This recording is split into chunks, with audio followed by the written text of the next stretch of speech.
Welcome to the debate. We are diving into a really critical regulatory issue today, one that sits right at the intersection of public safety and medicine, and that's the certification standards for commercial drivers who are managing diabetes mellitus. The FMCSA made a huge shift, back in 2018. They moved away from that old, highly criticized federal exemption program and these blanket disqualification policies.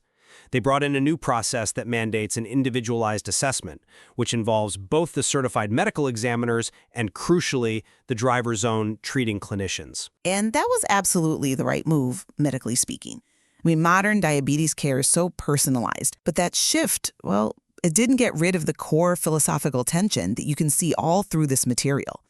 You have clinical medicine, guided by organizations like the ADA that focuses intensely on long-term metabolic health, getting that A1C down, preventing kidney and eye damage down the line. But then you have the NRCME and DOT guidelines, and they focus almost exclusively on one thing: immediate public safety, specifically preventing a sudden incapacitation behind the wheel. Exactly. In that difference in focus, it leads us directly to the heart of today's disagreement. So we're going to debate whether the FMCSA's decision to treat A1C as merely an informational marker, while prioritizing functional safety, especially hypoglycemia prevention above everything else, whether that constitutes the most effective and responsible regulatory approach. Exactly.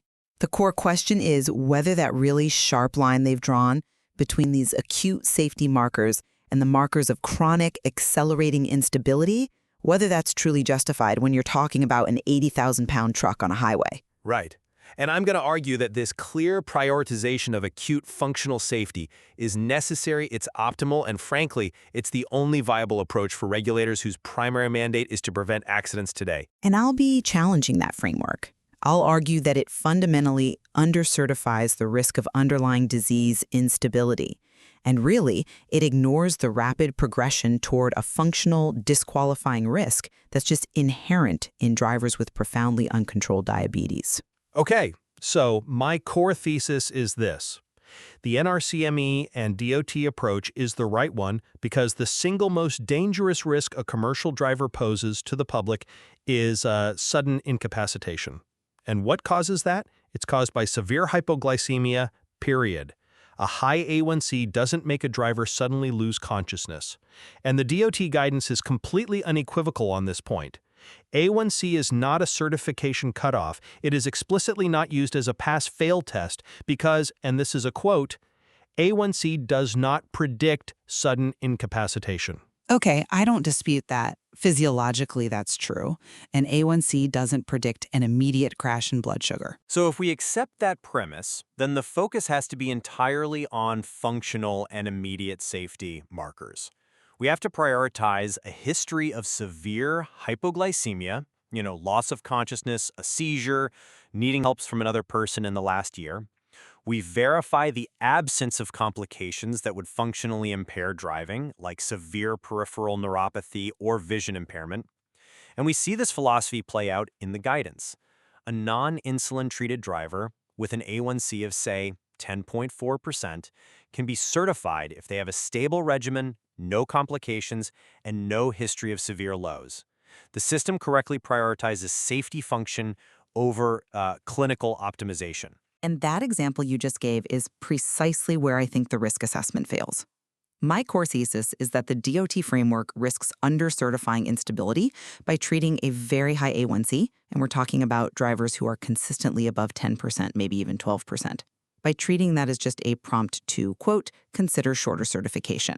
In the clinical world, an A1C of 10% is not just poor control, it's a systemic warning sign that severe tissue damage is actively accelerating. But the ME's role isn't to prevent future tissue damage, it's to prevent future collisions. Yes, but the two are inseparable here. The material itself confirms that the clinical goals are aimed at preventing long-term complications, like severe retinopathy, which causes disqualifying vision loss, or severe neuropathy, which causes a loss of sensation in the feet. You need that for pedal control. So by allowing a driver to be certified, even for a short, 12-month interval with an A1C that's consistently over 10%, we are knowingly accepting a condition that is accelerating these very same disqualifying complications. The framework is just so heavily focused on the history of severe hypoglycemia, it's looking backward.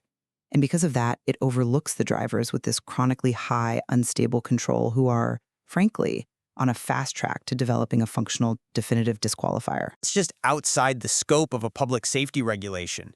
The ME is there to do one thing: perform a fitness for duty assessment for right now. But the regulatory system has to integrate some mechanism to manage risk progression. A simple consideration of a shorter follow-up isn't a strong enough guardrail when the risk is this high. We need a better mechanism. Maybe a mandatory temporary suspension until the A1C is below a certain threshold, say 9%, or a required documented stabilization plan within 90 days.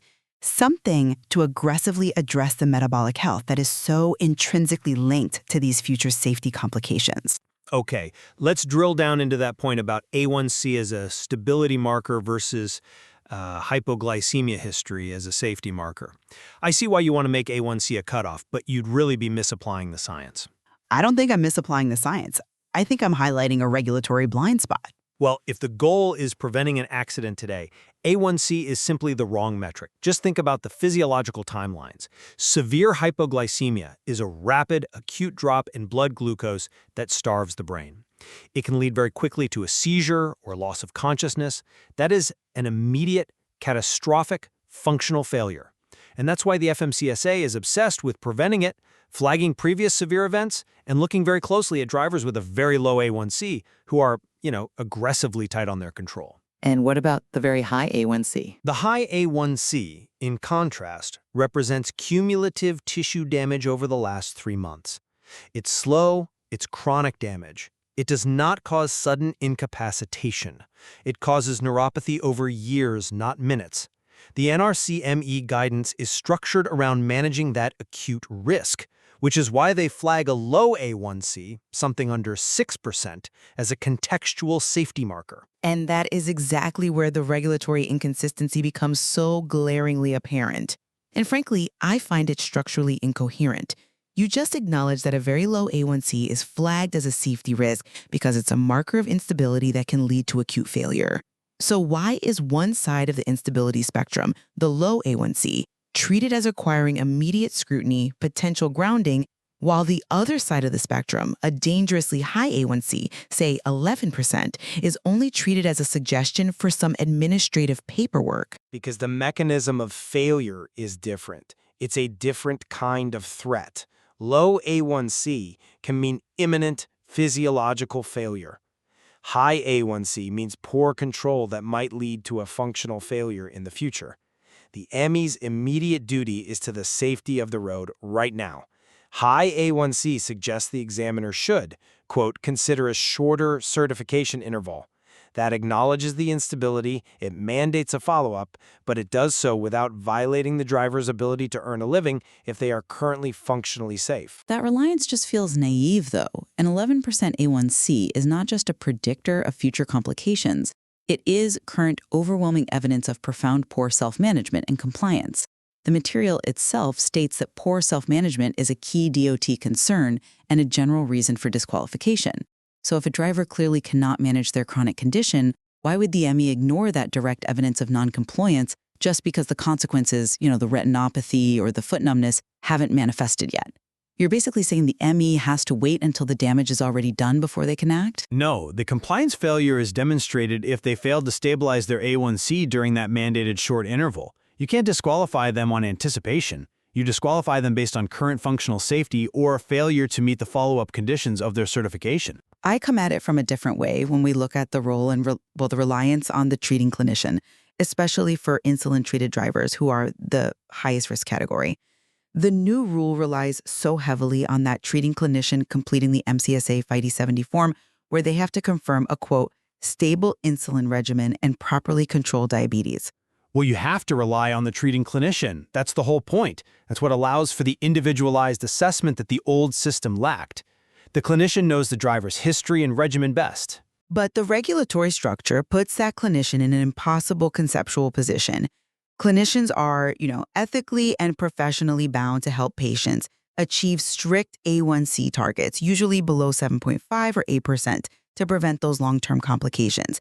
And yet they're filling out a form that the ME can then turn around and use to certify a driver who has an A1C of 9.5 or 10%, a result that, clinically speaking, is dangerous and completely unacceptable. They're certifying the stability of the regimen, not the optimization of the metabolic status. The form asks for the A1C result and whether the driver has been compliant and free of severe hypoglycemia. The clinician is just reporting the clinical facts, which allows the ME to then interpret those facts through a public safety lens. But the form uses the phrase properly controlled diabetes. Proper control in a medical context means meeting those long-term goals. So if the FMCSA is going to dismiss A1C goals as irrelevant to safety, why do they ask the clinician to sign off on proper control? It just creates this friction where the driver is caught between a clinical standard that says they are failing and a regulatory standard that says they're fine.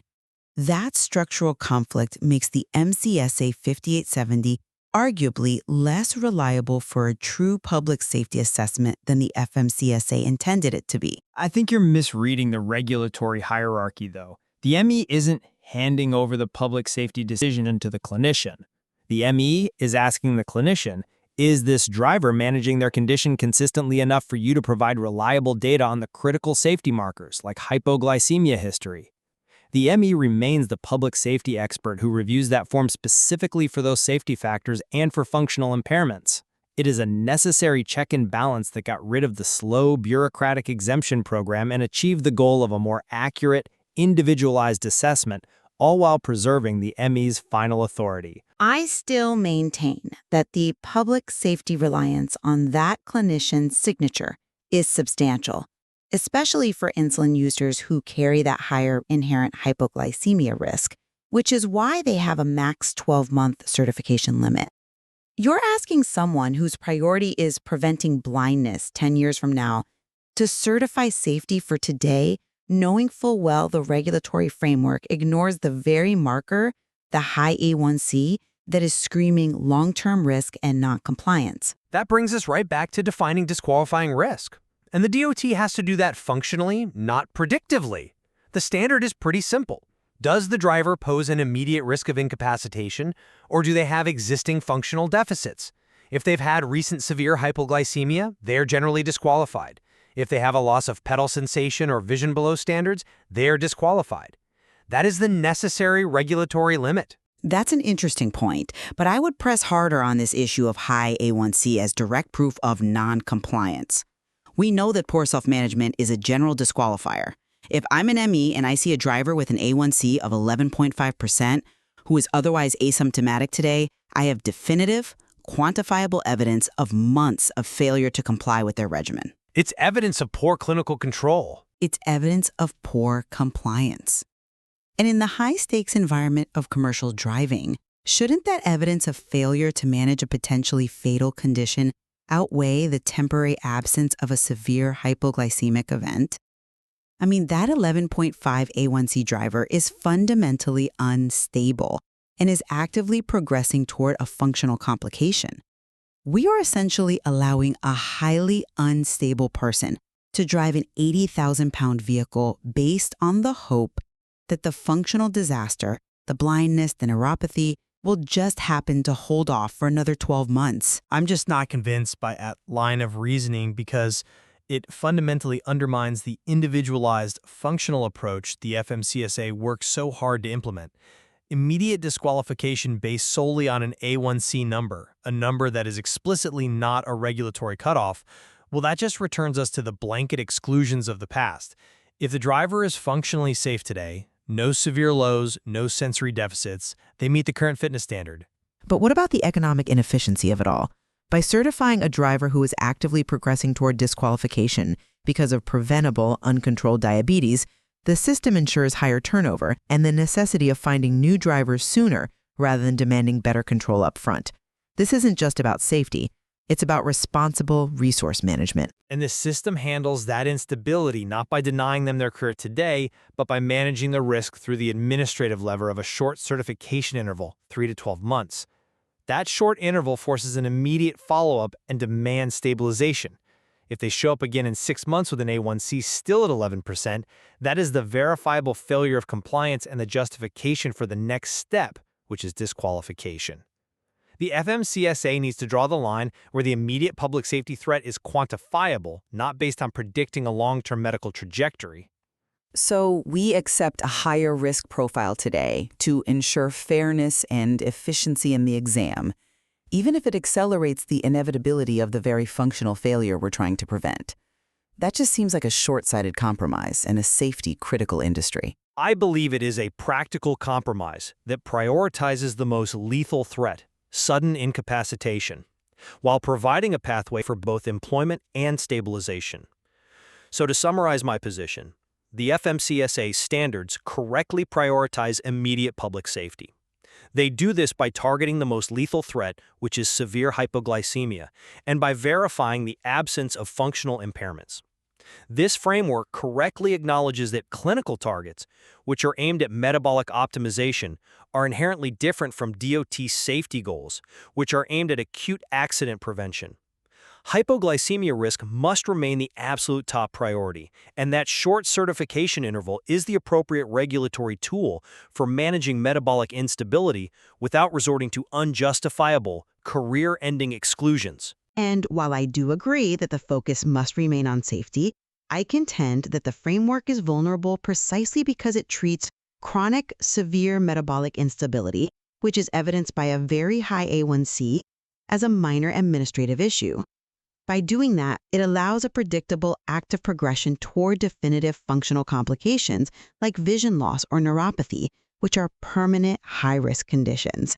A truly robust and responsible safety system should integrate mandatory stabilization requirements for severe metabolic instability to ensure both long-term driver retention and continuous safety on our roads. We've really thoroughly explored the fundamental tension here between the goals of clinical medicine and the mandate of public safety regulators in commercial driver certification. And it shows how a regulatory philosophy dictates vastly different priorities and markers of acceptable risk. Yeah, and the source material provides critical insight into the complex decisions that experts have to make when they're balancing this individual assessment against the immense stakes of public safety. It leaves listeners a lot to consider regarding where that line between acute risk and chronic instability should ultimately be drawn.